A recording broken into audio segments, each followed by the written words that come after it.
the Schmo with the Pro with undefeated boxing middleweight Nico Ali Walsh making his Las Vegas debut. How we doing? I'm doing outstanding. How are you doing? The Schmo can't complain, man. We saw you up there in the press conference, the undercard of Valdez versus Stevenson. You had the opportunity to do what? New York before this, but you chose the Vegas. Ah, man, Vegas is my homecoming. If I had to pick any place on earth, I'd pick Vegas over the moon. I'm just being honest with you.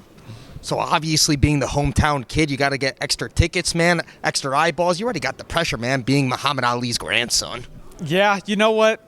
It is what it is. But the extra tickets are coming from the friends from Vegas, the family who's flying out, and they're the people watching at home. Stopping 3 of the first 4 opponents, man. Ibarra, man. What do you make of your opponent for this one, 4-round fight?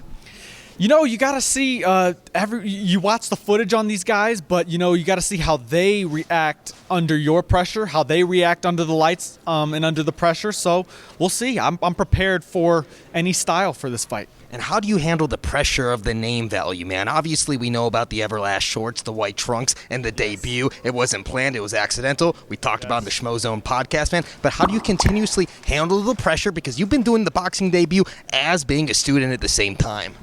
Oh, man, honestly, that pressure is harder than the name pressure. I don't feel the name pressure because I've been in Ali. I was born in Ali, so it's just my grandfather to me. So I don't feel that pressure, but I'm graduating next month. So I'm missing assignments right now, but that's okay. I'm sure they'll understand.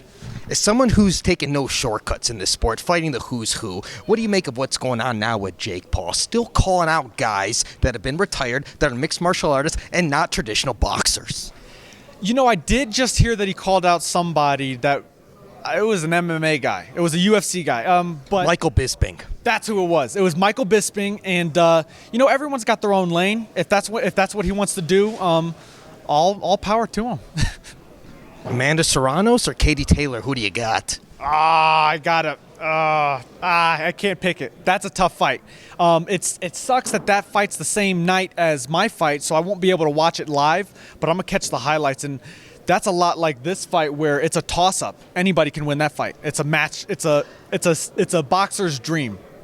If Stevenson gets the job done, where do you put him amongst all the boxers in the pound-for-pound rankings?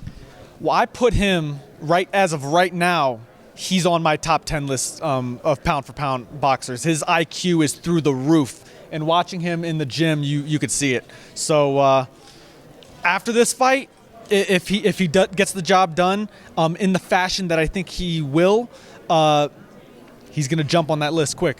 And inside that top-ranked gym, you also got Terence Crawford. What do you think it's going to take to finally get the matchmaking done between him and Errol Spence Jr.? I don't think it'll take much. I know that they want the fight. I've followed Errol Spence since his early career, but Terence Crawford is an alien in the sport of boxing. You don't want to fight him. You don't want to be near him. He's just dangerous, so that'd be a good fight. And Tyson Fury with that uppercut, stopping Dillian White. Where do you put him amongst the greats and all time amongst all the heavyweights? Because obviously your grandfather's right up there, too. Yes, so he is one of the greats of all time. But I'm not saying he's the greatest of all time because for me, that's my grandfather, but he's for sure on the top 5 list, in my opinion. Top 5, there it is. And can we get a final message for all the Nico Ali Walsh fans out there worldwide as Shakur comes through the background? The awesome shirts. This is the Schmo with the Pro, undefeated, 17-0, the 2-division champion, the Olympic silver medalist, Shakur Stevenson in the flesh, MGM Grand. How we doing? I feel good, man. I'm just waiting on Saturday. I'm ready to perform, man. Fight time is almost here.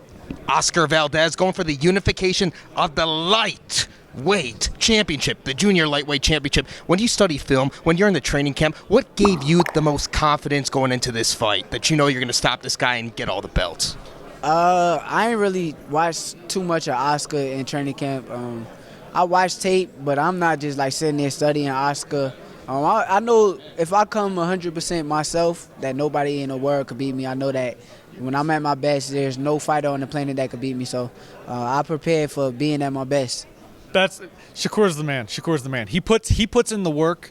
A lot of people don't see it because he doesn't post on social media about it. He doesn't do this, but you'll see on Saturday. You'll see all the work he's been doing. And a final message for all your fans out there worldwide. Everyone, please tune in April 30th, ESPN, if you can, live. If not, watch the highlights. And thank you for your support. Thank you for everything. He's the pro. I'm the schmo. MGM Grand Garden Arena, April 30th, Saturday evening. We're out.